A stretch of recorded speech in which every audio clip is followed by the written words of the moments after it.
जय Hind everyone. So next video को देखते हैं, 10 नए एमसीक्यूज़ को यहाँ पे डिस्कस करेंगे। आप अपने टारगेट को कमेंट सेक्शन के अंदर मेंशन कर सकते हैं। सो यहाँ पर पहला जो क्वेश्चन हमारा रहने वाला है वो ऑफ कोर्स जो एथिक्स बेस्ड क्वेश्चंस जो आजकल यूपीएससी में पूछे जा रहे हैं वहाँ से रहेगा। So a situation is given to you और आप बताइए इसमें से क्या बेस्ट रिस्पॉन्स दिया जा सकता है। यू आर अ डीएम और फ्लैश फ्लड जो है वो आपके एरिया में आता है। रिलीफ कंसाइनमेंट जो है फूड और मेडिसिन का ये आता है, but the supplies paper work is incomplete and as per rule stock can not be release without full documentation, क्योंकि डॉक्यूमेंटेशन पूरा नहीं है तो स्टॉक को रिलीज़ नहीं किया जा सकता। And a physical quality check that will take 2 days, physical quality check में 2 दिन लग सकते हैं। Thousands of marine families have had no food for hour 24 hours, तो कोई 24 घंटे पिछले लास्ट 24 आवर्स में फैमिलीज जो वहाँ पर हैं ऑफकोर्स उनको खाना पीना नहीं मिला है। And local NGO offers to distribute the stock immediately, और वो कह रहे हैं कि रिस्क हमारा रहेगा। इसमें most appropriate course of action क्या हो सकता है जब आपको पता है कि यहाँ पर डॉक्यूमेंटेशन पूरा नहीं हुआ है, क्वालिटी चेक्स पूरे नहीं हुए हैं, लेकिन यहाँ पर खाने के लिए कोई चीज़ नहीं है। अब देखो 4 ऑप्शन हमारे पास हैं। Wait for the full 2 day documentation and quality check, क्योंकि रूल्स को बाईपास नहीं किया जा सकता, तो सिर्फ प्रॉबिटी की यहाँ पर बात हो रही है। दूसरा है invoke emergency procurement, disaster relief provision, order a rapid spot quality check of essential release and safe stock under written orders and simultaneously initiate documentation. तो यहाँ पे दोनों चीज़ें करने की बात करी जा रही है कि हम डॉक्यूमेंटेशन का प्रोसेस भी स्टार्ट कर देंगे, एक स्पॉट चेक जल्दी से करके देखेंगे कि हमारा जो सामान है वो ख़राब ना हो, और इसके साथ साथ जो इमरजेंसी प्रोक्योरमेंट है उसके लिए भी ऑर्डर्स दे दिए जाएंगे। या फिर क्या किया जा सकता है, hand over the entire consignment to the NGO, और उन्हीं को रिस्पॉन्सिबिलिटी लेने दो, क्योंकि वो तो पूरी रिस्पॉन्सिबिलिटी लेने के लिए तैयार हैं, अपने रिस्क पर करने के लिए तैयार हैं। या फिर release the stock quietly without any record to avoid future blame, कि यहाँ पर रिकॉर्ड नहीं करना है, लेकिन हाँ आप क्या कर रहे हैं, रिलीज़ कर रहे हैं ताकि लोगों तक खाना पहुँच सके। 4 ऑप्शन आपके सामने हैं, आपको बेस्ट ऑप्शन यहाँ पर चूज़ करना है। देखो यूजली आप देखेंगे कि जब चीज़ें ज़्यादा बताई जाती है ना, इट मीन्स हम सारे आयाम सारे आस्पेक्ट्स को कवर करने की कोशिश कर रहे हैं। सिचुएशन बेस्ड क्वेश्चन की ही बात कर रहा हूँ मैं, बाकी जगह पे नहीं। तो यहाँ पर ऐसे ऑप्शंस के करेक्ट होने के चांसेस बढ़ जाते हैं। जैसे यहाँ पर क्या किया, एमरजेंसी प्रोक्योरमेंट की भी बात करी है, डिजास्टर रिलीफ प्रोविजंस की बात करी है, और स्पोर्ट क्वालिटी चेक जिसका हमें डर है कि यहाँ पे क्वालिटी चेक नहीं हुई है वो भी हम यहाँ पर कर रहे हैं। साथ ही साथ इसके साथ साथ हम क्या कर रहे हैं, सेफ स्टॉक को रिलीज़ कर रहे हैं under the written orders, means property को भी फॉलो कर लिया। और साथ ही साथ हम लोग क्या कर रहे हैं, जो डॉक्यूमेंटेशन मिसिंग था उसको भी यहाँ पर करें। हमने 3 से 4 चीज़ें एक साथ करी, और साथ ही साथ ये जो फूड का इशू था कि 24 घंटे से लोगों ने कुछ नहीं खाया, वो भी हमने रिलीज़ यहाँ पर करना शुरू किया, क्योंकि हम स्पॉट चेकिंग कर रहे हैं कि कुछ गलत वो ना कंज्यूम कर ले। तो यहाँ पे करेक्ट आंसर जो है वो आपका बी हो जाएगा। ठीक है, यहाँ पे हमने वैल्यू एलिमिनेशन टेक्निक को यूज़ किया है। जीएस पेपर नंबर 4 केसेस के अंदर इस तरीके की चीज़ें पूछ ली जाती हैं कई बार, लेकिन हाँ अभी तो यूपीएससी के प्रीलिम्स एग्जाम में भी पूछी जा रही है, तो उस पर भी हमें ध्यान देना है। अगर आप रिजिड तरीके से इनएक्शन करेंगे कि यहाँ पे मैं कोई एक्शन ही नहीं लूँगा क्योंकि यहाँ पे पेपर वर्क नहीं है, तो मुझे प्रॉपर्टी फॉलो करनी है, प्रोसीजर फॉलो करने, तो खाना नहीं दिया जाएगा, तो वो जो है ना वो एक रूल बाउंड एपथी हो जाएगी। ठीक है, ये हमने क्लासेस में भी डिस्कस किया था कि प्रॉपर्टी के साथ साथ हमें जहाँ पर भी हम एम्पथी को बिना रूल को तोड़े हुए लेकर आ सकते हैं वो लेकर आना चाहिए, और यहाँ पर हम यही कर रहे हैं। हम यहाँ पर कोई भी रूल ब्रेक नहीं कर रहे हैं, रूल ब्रेक हम यहाँ पर भी नहीं कर रहे हैं। ठीक है, लेकिन सेकंड में हम रूल ब्रेक भी नहीं कर रहे हैं, लेकिन और एक्स्ट्रा क्या चीज़ें करी जा सकती है, याद करिएगा प्रॉपर्टी प्लस एफिशिएंसी, और एक्स्ट्रा क्या चीज़ें करी जा सकती है वो हम यहाँ पर करने की कोशिश कर रहे हैं। ठीक है, यहाँ पे कंपैशन, लीगैलिटी, अकाउंटेबिलिटी, स्पीड, चारों का ध्यान रखा जा रहा है। चलिए let's move to next question. Consider the following statement regarding the NSC, national stats commission को लेकर पूछा है। इसे 2005 में सेटअप किया गया था और रिकमेंडेशन दी गई थी रंगराजन कमीशन के द्वारा। सीईओ जो नीति आयोग के होते हैं वो इसमें एक्स ऑफिशियो मेंबर रहते हैं, और चीफ स्टैटिस्टिशियन ऑफ इंडिया जो होते हैं वो सेक्रेटरी होते हैं इस कमीशन के। आपको बताना है इसमें से करेक्ट स्टेटमेंट कौन सी है। अब यहाँ पर जब हम बात कर रहे हैं इस टॉपिक की, तो गवर्नमेंट ऑफ इंडिया ने नए चेयरपर्सन को अपॉइंट किया है, और यहाँ पर 3 मेंबर्स को भी नेशनल स्टैट्स कमीशन के अंदर अपॉइंट किया गया है। ठीक है, हर स्टेटमेंट अगर देखें काफ़ी फैक्चुअल स्टेटमेंट है, टेक्स्ट बुक टाइप क्वेश्चन है। तो यहाँ पर पहली जो स्टेटमेंट है एनएससी को लेकर, बिल्कुल ठीक है, 2005 में सेटअप किया गया था, और ऑफकोर्स इसमें जो सेटअप किया गया था वो रंगराजन कमीशन के द्वारा किया गया था सन 2000 के अंदर। बेसिकली रिकमेंडेशन उनकी तरफ से आई थी। और सेकंड स्टेटमेंट को बात करें तो it has a part time chairperson, 4 part time members इसमें रहते हैं, और सीईओ जो नीति आयोग के होते हैं इसके एक्स ऑफिशियो चेयरपर्सन रहते हैं। चीफ स्टैटिस्टिशियन ऑफ इंडिया, सीएसआईबी जिनको कहा जाता है, is the secretary of the commission. और इसमें वैसे सेक्रेटरी के अलावा यहाँ पर आप देखेंगे कि बाकी लोग भी रहते हैं। एनएससी जो है एक नॉन स्टैट्यूटरी बॉडी है, ये भी ध्यान रखिएगा। तीनों स्टेटमेंट्स ठीक होने की वजह से आंसर हमारा क्या हो जाएगा, D is the correct answer. Next is the Kishau dam project, तो यहाँ पे किशाऊ बांध परियोजना है, इसको लेकर पूछा गया कि बताएं 4 स्टेटमेंट्स इनमें से कौन सी करेक्ट है। रिसेंटली ये न्यूज़ में था और अगर हम रीज़न देखें तो 8 ईयर का डेडलॉक जो है, 8 साल से इस पूरे बांध परियोजना के ऊपर एक डेडलॉक चल रहा था, कोई कंक्लूजन नहीं निकल पा रहा था और अभी वो डेडलॉक जो है 8 ईयर का वो ख़त्म हो चुका है। सेंटर एंड बेनिफिशियरी स्टेट्स जो है उन्होंने अग्री किया है कि इस 2000 करोड़ के प्रोजेक्ट को, इस पावर कंपोनेंट जो कोस्ट है उसको हम आगे लेकर जाएंगे। So is it a multipurpose project of the Tons river और which is a tributary of Yamuna on the Uttarakhand Himachal Pradesh border with a plan, यहाँ पर हाइड्रो पावर जनरेशन की भी प्लानिंग चल रही है, या फिर it is being built on Sutlej river entirely within the Himachal Pradesh. Run of the river project है, कोई इरीगेशन नहीं होगा या ड्रिंकिंग वाटर कंपोनेंट नहीं होगा। It is funded entirely by the 6 beneficiary states with no central assistance.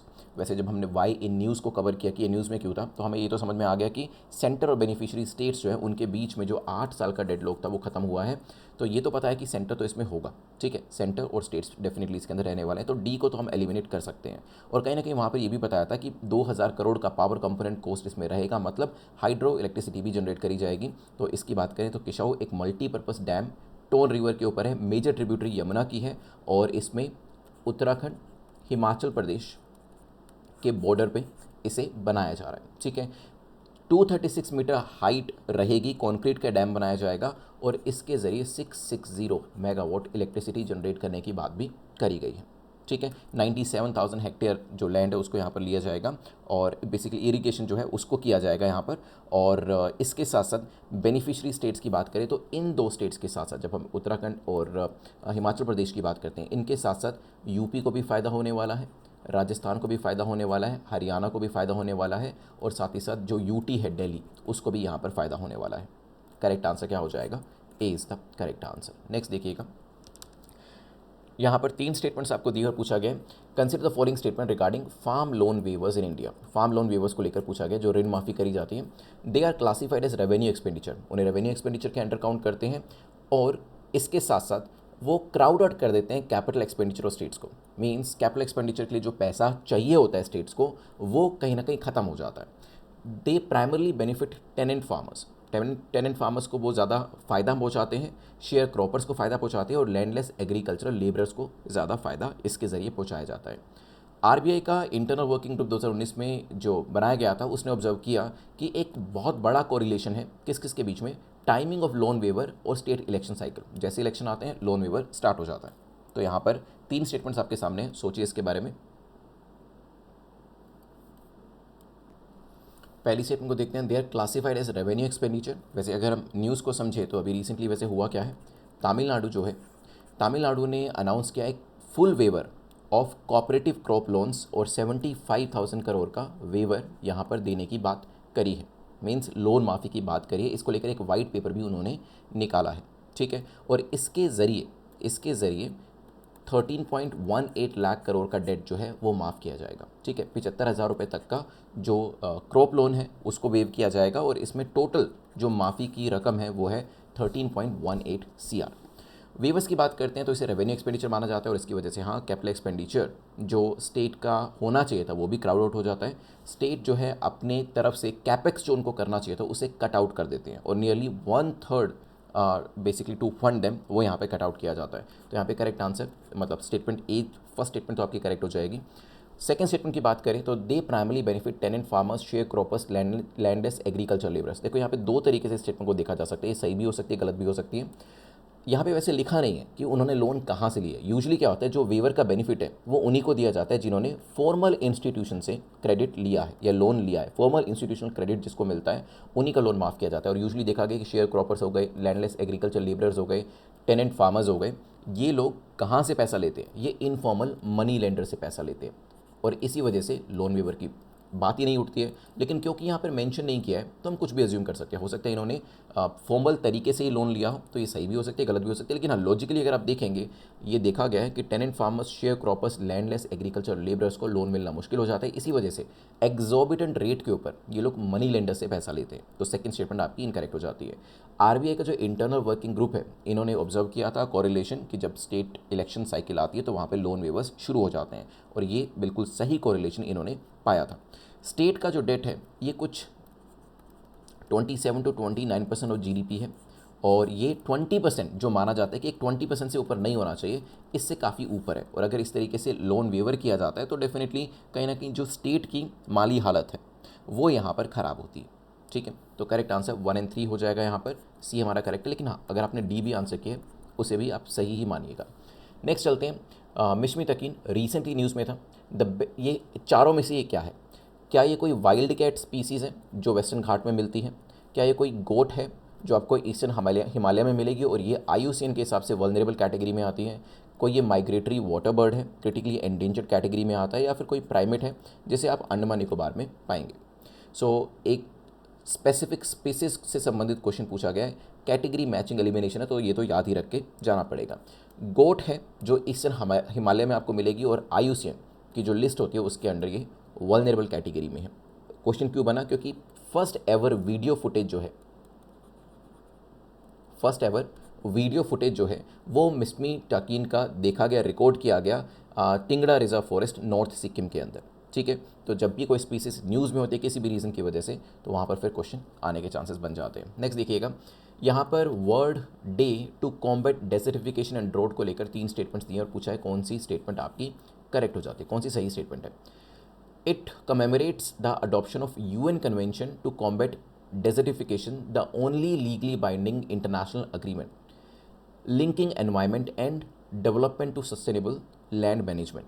So, जो world day to combat desertification है ये किसको याद करने के लिए है? UNCCD को लेकर है, और ये अपने आप में अकेला लीगली बाइंडिंग इंटरनेशनल अग्रीमेंट है। 2026 का थीम भी बता रखा है यहाँ पर। जो थीम है वो है आपका range lands recognise respect restore, सारे आर यहाँ पर ऐड किए गए हैं, और ये international year of range land and pastoralist से भी मेल खाता है, अलाइन करता है उसे। रेंज लैंड्स कवर रफली half of the earth's land, तो यहाँ पे अर्थ की लैंड का 50% एरिया जो है लगभग वो रेंज लैंड में, मतलब रेंज लैंड की तरीके से पाया जाता है, और ये 2 बिलियन लोगों को वर्ल्ड वाइड सपोर्ट भी करता है। तो यहाँ पे 3 स्टेटमेंट्स हैं, सोचिए इसके बारे में। तीनों स्टेटमेंट्स की बात करें तो they are describing the same event, कोई आपस में कॉन्ट्राडिक्शन भी नहीं है, तो इस वजह से एलिमिनेशन करने में थोड़ी सी दिक्कत होगी। लेकिन हाँ, क्योंकि कॉन्ट्राडिक्शन नहीं है तो अलाइनमेंट होने के चांसेस ज़्यादा हैं। World day to combat desertification जो है ये अभी हमने कुछ दिन पहले 17 जून को ऑब्जर्व किया था, और इसके अंदर 2026 के थीम को लेकर भी बात करी गई थी, जिसमें range land recognize respect restore की बात करी गई है। जो नंबर ऑफ लोगों को सपोर्ट किया जाता है, 50% एरिया इससे कवर है, वो भी यहाँ पर बात सही हो जाती है। वैसे ये 17 जून 1994 से इसे स्टार्ट किया था। सबसे पहले बोन में सेक्रेटेरिएट जो था वहाँ पर ऑब्जर्व किया गया था, वहीं पर बेसिकली अडॉप्ट किया गया था। डे को कमेमोरेट किया जाता है बेसिकली UNCCD को ध्यान में रखकर। इसके साथ साथ लीगली बाइंडिंग इंटरनेशनल अग्रीमेंट अपने आप में ये अकेला है। तीनों स्टेटमेंट ठीक होने की वजह से आंसर आपका क्या हो जाएगा? D is the correct answer. Next question जो है एक एक्सरसाइज को लेकर है, युद्ध अभ्यास को लेकर है। पिच ब्लैक 2026 एक्सरसाइज है, न्यूज़ में थी, पूछा गया इसमें से कौन सी स्टेटमेंट ठीक है। ये एक मल्टीनेशनल एयर कॉम्बैट एक्सरसाइज है, तो क्या बहुत सारे देश हैं इसके अंदर? क्या एयर कॉम्बैट एक्सरसाइज है जिसे कि ऑस्ट्रेलिया होस्ट करता है, और इसमें इंडियन फोर्स ने भी पार्टिसिपेट किया है? ये पहली स्टेटमेंट कह रही है। ये एक बायलेटरल नेवल एक्सरसाइज है, नेवी की एक्सरसाइज है, 2 देशों के बीच में होती है, जिसमें इंडिया और ऑस्ट्रेलिया की बात करी गई है। ये एक आर्मी की माउंटेन वॉरफेयर एक्सरसाइज है जो कि यूनाइटेड स्टेट्स होस्ट करता है। ये काउंटर टेररिज्म एक्सरसाइज है जो SCO फ्रेमवर्क के अंदर कंडक्ट करी जाती है। सोचिए, इंडियन एयरफोर्स हाल ही में न्यूज़ में थी, इंडियन एयरफोर्स ज्वाइन कर रही है एक्सरसाइज पिच ब्लैक 2026 ऑस्ट्रेलिया के अंदर। ठीक है, ये largest multinational air combat exercise है, ऑस्ट्रेलिया के अंदर ऑर्गेनाइज करी जा रही है, और ये 7 अगस्त 2026 तक चलेगी। ठीक है, 20 तारीख को लॉन्च किया था, उसके बाद अभी ये आगे भी 7 अगस्त तक चलने वाली है। 100 से ज़्यादा एयरक्राफ्ट, 19 से ज़्यादा देश इसमें पार्टिसिपेट करते हैं। तो पहली स्टेटमेंट ठीक है, मल्टीनेशनल है, मल्टीलेटरल एक्सरसाइज है, and of course it's an air force based exercise. इसमें वैसे आपको USA, जापान, ऑस्ट्रेलिया, ये जो देश हैं वो आपको मिल जाएंगे। नेक्स्ट चलते हैं यहाँ से आगे, क्वेश्चन नंबर 8 को देखते हैं। क्वेश्चन नंबर 8 जो बात कर रहा है वो इंडिया थाईलैंड रिलेशंस को लेकर है, और कहा गया कि इंडिया थाईलैंड जो है वो अपने रिलेशंस को एलिवेट कर रहे हैं और स्ट्रेटेजिक पार्टनरशिप की तरफ इसे लेकर जा रहे हैं। स्ट्रेटेजिक पार्टनरशिप वैसे हमने इजराइल के साथ करा हुआ है, देखते हैं यहाँ पे क्या हम थाईलैंड के साथ भी ऐसा कुछ करेंगे। इंडिया और थाईलैंड जो है वो एक कॉमन लैंड बॉर्डर को शेयर करते हैं, may be. Next, bilateral defence cooperation is anchored primarily in MOU on defence cooperation signed in 2012। तो यहाँ पे जो डिफेंस कॉपरेशन जो है हमारी दोनों के बीच में, वो 2012 के एक MOU से आपको एंकर होते हुए दिखाई देंगे। मतलब हमने 2012 में इनके साथ बेहतर रिश्ते कर लिए थे डिफेंस सेक्टर के अंदर, तो हो सकता है उसकी तर्ज पर ही हम अब उसको इंप्रूव करना चाह रहे हैं, आगे लेकर जाना चाह रहे हो। ठीक है, तो यहाँ पर वैसे सेकंड स्टेटमेंट को एलिमिनेट करना आसान था, क्योंकि हमें पता है कि बॉर्डर जो है कितने देशों से लगता है, क्योंकि स्कूल टाइम से वो पढ़ते आ रहे हैं, तो हमें उन देशों के नाम भी पता है। थाईलैंड ऑफ कोर्स ये पता है कि उनमें से कोई भी ऐसा देश नहीं है। चलो आप मेरे को एक चीज़ बताइएगा, यहाँ पर क्वेश्चन में अगर आपसे पूछूँ कमेंट सेक्शन के अंदर, देखते हैं कितने लोग सही बता पाते हैं। क्या भारत का बॉर्डर अफगानिस्तान से टच करता है? ठीक है, तो यहाँ पे येस और नो में आंसर दीजिएगा। ठीक है, और यहाँ पे अफगानिस्तान आप पहले लिख सकते हैं। खैर, यहाँ पे थाईलैंड से तो टच नहीं करता है, इस वजह से आप इसको भी और इसको भी तीनों को एलिमिनेट कर सकते हैं। तीनों में 2 दिया है, तो बाय डिफ़ॉल्ट आंसर क्या हो जाएगा? सी। इट मीन्स हमने 2012 में इनसे रिश्ते जो थे डिफेंस कॉपरेशन के लेवल पे शुरू किए थे, और अभी हम इसे स्ट्रेटेजिक पार्टनरशिप की तरफ लेकर जा रहे हैं। ठीक है, और यहाँ पर बात करी जाए तो इंडिया थाईलैंड जो है, इन्होंने अभी 10th डिफेंस डायलॉग जो है वो भी किया है बैंकॉक के अंदर, और दोनों ने defence manufacturing research and innovation के अंदर अपनी कोऑपरेशन को डीपन करने की बात करी है। नेक्स्ट चलते हैं, मोम्बासा डिक्लेरेशन को लेकर पूछा गया कि बताएं कौन सी स्टेटमेंट करेक्ट है। क्यों डिस्कस कर रहे हैं इसे? क्योंकि 15 देश अफ्रीका से, आप पोज कर सकते हैं आंसर को सोचने के लिए। यहाँ पर अगर आपको लगता है कि टाइम कम मिल रहा है, 15 देश वैसे यहाँ पर अफ्रीका से, एशिया से, यूरोप से, कैरिबियन कंट्रीज़ जो हैं, पैसिफिक के अंदर भी जो कंट्रीज़ आपकी हैं, उन्होंने मोम्बासा डिक्लेरेशन जो है इसे अडॉप्ट किया है। ठीक है, और ये किसके लिए है? ताकि इलीगल फिशिंग को काउंटर किया जा सके। ठीक है, fight against the illegal fishing. ये इलीगल, अनरिपोर्टेड, अनरेगुलेटेड फिशिंग को यहाँ पर ख़त्म करना चाह रहे हैं। ठीक है, इसी वजह से ये सारे देश जो है मिलकर सामने आए हैं, और ये सारे ओशन ओरिएंटेड देश ही हैं। मोम्बासा वैसे केन्या के अंदर है। तो यहाँ पर क्लाइमेट फाइनेंस पैक्ट है क्या ये किसी तरीके का? नहीं। क्या ये कोई ट्रीटी है डीप सी माइनिंग को ख़त्म करने के लिए? नहीं। क्या ये WTO का कोई एग्रीमेंट है? नहीं। It's a declaration adopted by 15 countries to combat illegal, unreported, unregulated fishing, और केन्या की सिटी पर नाम रखा गया। यहाँ पर लास्ट क्वेश्चन को देखते हैं, ग्रेप्स 3 को लेकर है, रिसेंटली न्यूज़ में था। It is an optical light based telescope. क्या ये ग्रेप्स 3 जो है कोई टेलीस्कोप है जो कि लद्दाख में लगाया हुआ है, या ये लार्ज स्केल मोन डिटेक्टर है? यूज़ किया जाता है ताकि हाई एनर्जी कॉस्मिक रेंज को पढ़ा जा सके। फिर आपका है यहाँ पर जिन म्यून्स को डिटेक्ट किया जाता है वो कैसे प्रोड्यूस होते हैं? जब high energy cosmic rays collide करती हैं किसके साथ? अर्थ के अपर एटमॉस्फेयर के साथ। 3 स्टेटमेंट्स आपके सामने हैं, सोचिए इसके बारे में। क्या कोई टेलीस्कोप है या फिर कोई लार्ज स्केल म्यून डिटेक्टर है? वैसे अगर देखें तो ये 2 स्टेटमेंट आपस में अलाइन कर रही हैं, क्योंकि यहाँ पर भी डिटेक्टर की बात करिए, म्यून को डिटेक्ट करने की बात करिए, और उसके बाद क्या होता है उसके बारे में बताया है। ठीक है, खैर यहाँ पर न्यूज़ में क्यों था? क्योंकि रिसर्चर्स जो हैं वो ग्रेप्स 3 को यूज़ कर रहे हैं ताकि वो सन की मैग्नेटिक फील्ड को स्टडी कर सके। ठीक है, इसके साथ साथ वो अपर एटमॉस्फेयर टेम्परेचर को भी यहाँ पर स्टडी करना चाह रहे हैं, जो कि म्यून को इन्फ्लुएंस करता है, और यहाँ पर 22+ सालों से कॉन्टीन्यूसली इस पर डेटा जो है वो भी इकट्ठा किया जा रहा है। ग्रेप्स 3 कोई ऑप्टिकल टेलीस्कोप नहीं है, ना ही ये लद्दाख में है, ये एक म्यून डिटेक्टर है जैसे यहाँ पर लिखा हुआ है, और ये आपको ऊटी तमिलनाडु के अंदर मिलेगा। ठीक है, पहली स्टेटमेंट आपकी इनकरेक्ट हो जाती है। सेकंड स्टेटमेंट, क्या म्यून को डिटेक्ट करते हैं? हमने देखा ही था, और लगातार 22 सालों से इस पर डेटा जो है वो इकट्ठा हो रहा है, और साथ ही साथ म्यून्स जो डिटेक्ट किए जाते हैं they are basically detects, they are produced when high energy cosmic rays, जो कॉस्मिक रेस वो है कोलाइड करती हैं अर्थ के अपर एटमॉस्फेयर के साथ, तब जो है यहाँ पर म्यून्स बनते हैं और उनको ही डिटेक्ट किया जाता है। ठीक है, तो यहाँ पे पहली जो स्टेटमेंट है उसको आप एलिमिनेट करिएगा, बिकॉज ये कोई लद्दाख में रखा हुआ ऑप्टिकल टेलीस्कोप नहीं है, ये क्या है? म्यून डिटेक्टर है, जो कहीं ना कहीं सेकंड और थर्ड स्टेटमेंट जिसके बारे में बात भी कर रहे हैं। वैसे इसकी फुल फॉर्म जो है वो है gamma ray astronomy PEV energies, phase 3 के अंदर है, तभी यहाँ पे 3 नंबर दिया हुआ है, और Tata institute of fundamental research इसे चलाता है ऊटी के अंदर, और 16 मॉड्यूल्स इसके अंदर हैं जो कि डिटेक्ट करते हैं म्यून्स को। ठीक है, करेक्ट आंसर क्या हो जाएगा? बी हमारा करेक्ट आंसर है। कमेंट सेक्शन में अपने मार्क्स जो है वो मेंशन कर दीजिएगा। थैंक्स फॉर वॉचिंग, जय हिंद।